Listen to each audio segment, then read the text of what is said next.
Perkembangan media sosial telah mengubah cara masyarakat dalam berinteraksi dan membentuk opini. Platform digital seperti Instagram, X, dan TikTok memungkinkan individu untuk mendapatkan informasi secara cepat dan luas. Namun, algoritma media sosial seringkali menampilkan konten yang sesuai dengan preferensi kita. Akibatnya, kita cenderung terpapar informasi yang sejalan dengan pandangan kita sendiri.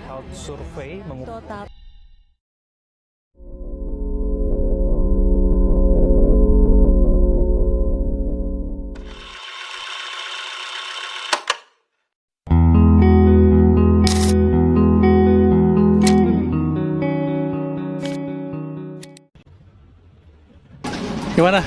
Amerika Serikat dan Zionis Israel mengintensifkan serangan.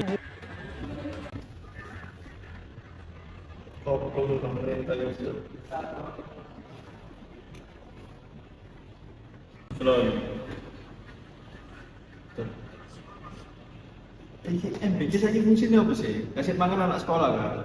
Nah terus anak sekolah ini libur Ramadan, ngapain? Buang-buang anggaran kan? Berapa triliun sih kita bisa habiskan satu hari MBG ya? Bayangin aja. Kenapa pemerintah itu? Itu ngomong apa sih? Itu kan ini kok MBG itu tetap berjalan di bulan Ramadan. Lucu kan? Iya. Ayo. Kenapa pemerintah itu?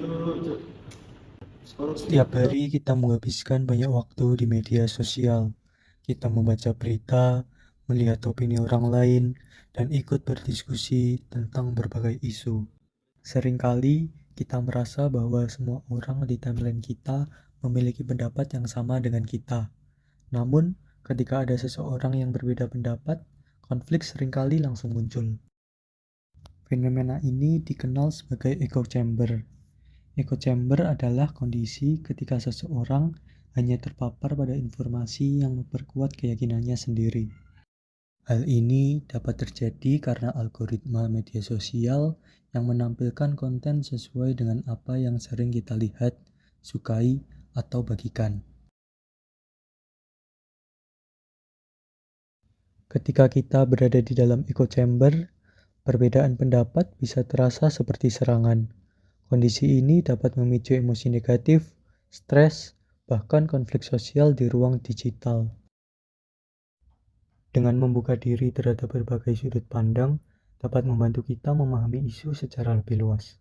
Hal ini juga penting untuk menjaga kesehatan mental di ruang digital.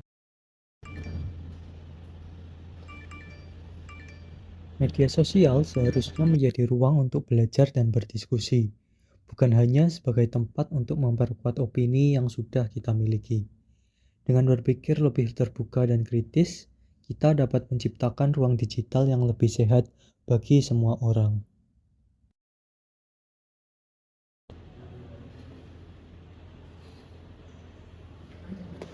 Kenapa sih kelihatan stres gitu? Ini loh, tadi aku habis komen di TikTok kan, video tentang pemerintah gitu lah. Terus, ya aku komen wajar lah, aku membenci pemerintah. Soalnya pemerintah kan saat ini nggak benar. Itu aku dispam orang banyak, katanya mau disamperin, mau dipukulin, aku waduh stres banget lah gini. Saran saya sih ya jangan makan emosi gitu sama pendapat orang lain di medsos.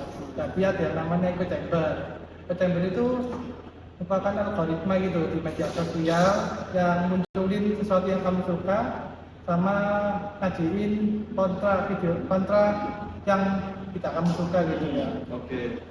Jadi menurut saya tuh ya cari sumber informasi gitu yang lebih terpercaya gitu, jangan informasi yang abal-abal gitu. Oke. Berarti harus lebih kritis ya. Waduh. Oke, terima kasih sarannya. Di ruang maya, massa tidak terbentuk hanya karena individu berkumpul secara acak, tetapi karena adanya identitas sosial bersama. Ketika individu memiliki identitas kelompok yang sama, mereka cenderung saling memperkuat pandangan satu sama lain, sehingga muncul pembagian antara kita dan mereka. Dalam konteks digital, echo chamber dapat mempercepat mobilisasi massa. Narasi yang sama terus diperkuat oleh anggota kelompok hingga akhirnya menjadi viral dan mempengaruhi opini publik secara luas. Semakin kuat echo chamber, semakin kuat pula polarisasi antar kelompok. Media sosial seharusnya menjadi ruang untuk belajar dan berdiskusi, bukan hanya sebagai tempat untuk memperkuat opini yang sudah kita miliki. Dengan berpikir lebih terbuka dan kritis, kita dapat menciptakan ruang digital yang lebih sehat bagi semua orang.